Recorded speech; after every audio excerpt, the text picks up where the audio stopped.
ആഹാ ആഹാ ഒന്നാം ക്ലാസ് ഗുഹ കണ്ടാൽ ആരും ഒന്ന് കിടുങ്ങും.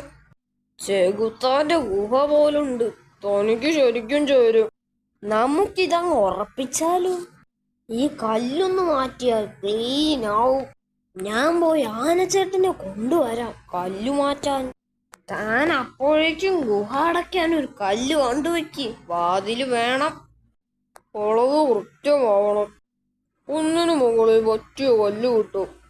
ഓ, ഇത് മതി. അവനകത്ത് കയറി. അതും പോരാ. വന്നാട്ടെ, ഒരെണ്ണമേ ഉള്ളൂ. കൂടുതലായാൽ എന്നെ അങ്ങ് തട്ടിക്കോ.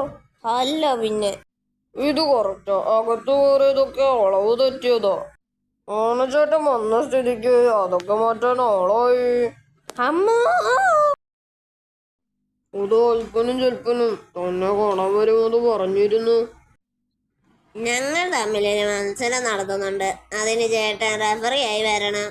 എന്ത് മത്സരമാ? ഓട്ട മത്സരം. എനിക്കൊന്നും നേരമില്ല. ശരി, വരും. ഞാൻ തന്നെ വേണോ സൂത്ര? No problem. താൻ ചെല്ല്. നോക്ക്, വലുപ്പമാണോ എണ്ണമാണോ നോക്കേണ്ടത്?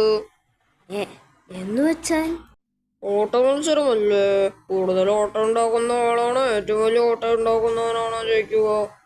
എടോ, ഓട്ടയല്ല, ഓട്ടം.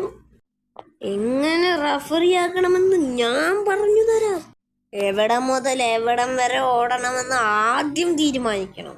അതെനിക്കറിയാം. തുടക്കം മുതൽ അവസാനം വരെ അല്ലേ? അതല്ലെന്ന്. തുടങ്ങേണ്ട സ്ഥലത്ത് ഒരു വര വരയ്ക്കണം. തീരേണ്ട സ്ഥലത്ത് വള്ളി കെട്ടണം. വള്ളിയോ? അതെ, ആദ്യം വള്ളിയിൽ തൊടുന്ന ആളാ ജയിക്കുക. അത് ആരാണെന്ന് നോക്കണം. അതാണ് റഫറിയുടെ പണി. അത് ഞാനേറ്റു. ചേട്ടാ, ഈ ശരിച്ചേട്ടൻ തട്ടിപ്പാ. ആദ്യം ഓടിയെത്തിയത് ഞാനാ. പക്ഷെ ശരിച്ചേട്ടൻ ചെൽപ്പിനെ വിജയിയായി പ്രഖ്യാപിച്ചു. സമ്മാനമായ ഇറച്ചി കഷ്ണം ശരിച്ചേട്ടൻ ചെൽപ്പന് കൊടുത്തു. അതെന്താ തർക്കം? ഞാൻ വള്ളി കെട്ടാൻ പറഞ്ഞതല്ലേ? വള്ളി കെട്ടിയ സൂത്രോ? ഓടിയപ്പോൾ വള്ളിയുടെ അടുത്ത് ആദ്യമെത്തിയത് ജൽപ്പനാണോ? അല്ലോ, അൽപ്പനോ. എന്നിട്ടാണോ താൻ ജൽപ്പന വിജയിയായി പ്രഖ്യാപിച്ചത്? വിജയ് ജൽപ്പനോ? അത് ഞാൻ കണ്ടതല്ലേ. അതെങ്ങനെ ശരിയാകും? താനല്ലേ പറഞ്ഞത് വള്ളിയിൽ ആദ്യം തൊടുന്ന ആളോ വിജയി എന്ന്. ആദ്യം തൊട്ടത് ജൽപ്പന. കാരണം വള്ളി മുറിച്ച് കൊണ്ടുവന്നത് അവനാ.